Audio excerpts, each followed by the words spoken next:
guys, I'm Didi West and this is Broken Limelight. Today I'm going to tell you a little story about Charlize Theron. You're probably wondering why she's on a true crime podcast. Well, have I got a story for you. It turns out that Charlize Theron had a pretty messed up childhood. Fortunately, this story has a happy ending. So let me tell you about it. Let's do it. Charlize Theron is one of the highest paid actresses in the world. She's acted in a lot of great films like Mighty Joe Young, Monster, Mad Max Fury Road. She's from South Africa and her first language was actually Afrikaans. Actually, there's a lot of debate on how to pronounce her name. According to Charlize, in America she goes by Charlize Theron, but the way she pronounces it in Afrikaans is Thron. She learned how to speak English from watching American television. She grew up on her parents' farm in Johannesburg. Her mother's name was Gerda and her father's name was Charles. Charles was an abusive alcoholic. Charlize has admitted openly that she was very, very afraid of her father. He was a big, tall guy, and while she says he wasn't physically abusive to her, he did physically abuse her mother, and he was very verbally abusive to the both of them as well. She was quoted as saying, "My father was an alcoholic all my life. I only knew him one way, and that was as an alcoholic. It was a pretty hopeless situation. Our family was just kind of stuck in it." Charlize had a pretty tough time growing up. She suffered from jaundice, and the medication she was taking for it messed up her baby teeth, and she had to have all of her teeth removed. So she had no teeth until she was about 10 years old. As a result, she had a really hard time fitting in at school. Charlize grew up with a lot of anxiety around firearms. Apparently in South Africa, everybody has a gun. But an incident that occurred when she was 15 really explains her fears.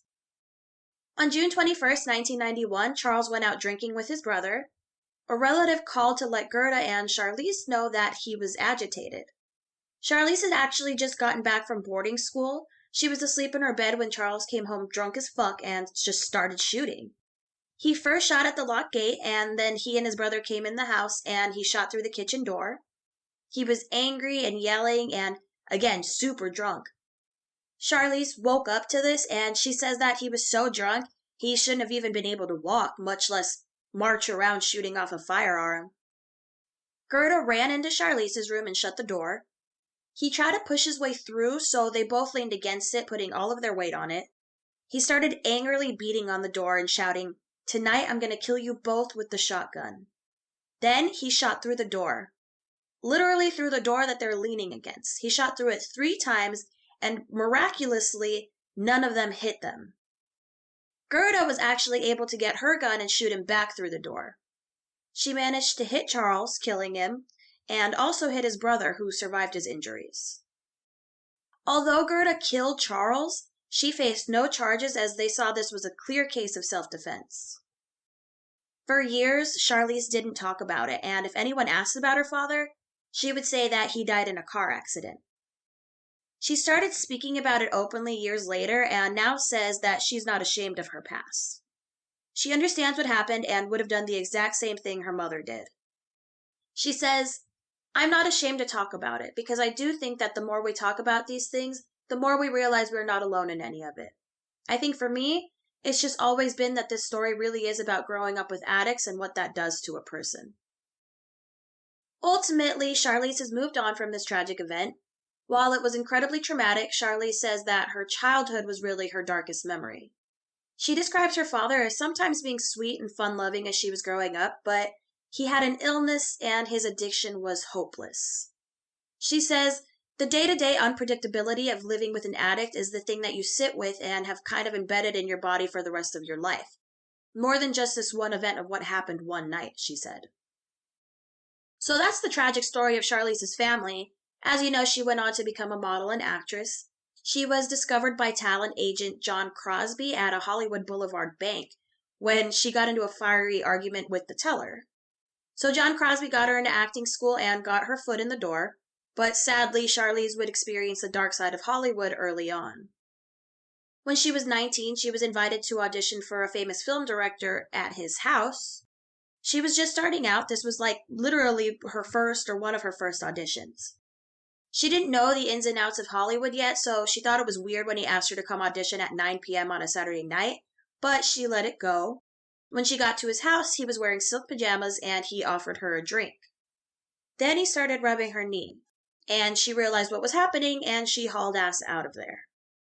She says that she's named this director in the past in interviews, and journalists choose to leave his name out. As you know, Charlize did go on to become one of Hollywood's most successful actresses. She credits Keanu Reeves for being a supportive friend and co-star early on in her career, and the two remained really close friends. She's gone on to adopt 2 young daughters. It was always important to her to adopt children from overcrowded orphanages.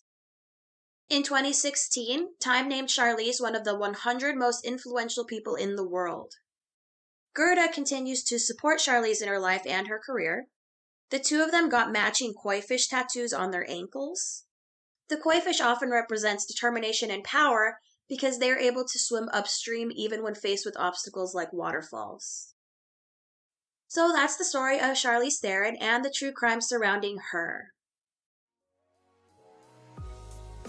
I hope you guys enjoyed today's episode. I know a lot of people have never heard this story, and I thought this would be a good time to do a mini episode and also do something with a happy ending. I don't know about you all, but I really needed a little palate cleanser after the long, tragic story of R. Kelly. If you'd like to hear me cover a certain case about celebrity true crime, please feel free to email me at Didi West at brokenlimelight.com or go to brokenlimelight.com and fill out the contact form. Real quick, I'd like to give a shout out to some of my supporters: Tanya Flores, Kaylee Mayer, John Villanueva, and Fabian Castellano. You guys are the best. Thank you so much for supporting Broken Limelight Podcast. It truly means the world to me. If you'd like to hear your name shouted out on a future episode, I shout out anyone who sends me a one-time donation of $5 or more. I'll also send a free Broken Limelight t-shirt for anyone who donates $20 or more. These donations go towards marketing and merch for the podcast. It also helps me keep up my equipment. My old mic started to die on me, guys, and thanks to all of you, I was able to buy a new one. I'm also working on premium merchandise. Right now I'm working on a t-shirt that says, "I'm just here to establish an alibi." Be sure to follow Broken Limelight Podcast on Facebook or brokenlimelight.com for updates on how to order. Alright people, take care of yourselves. Until next time, bye.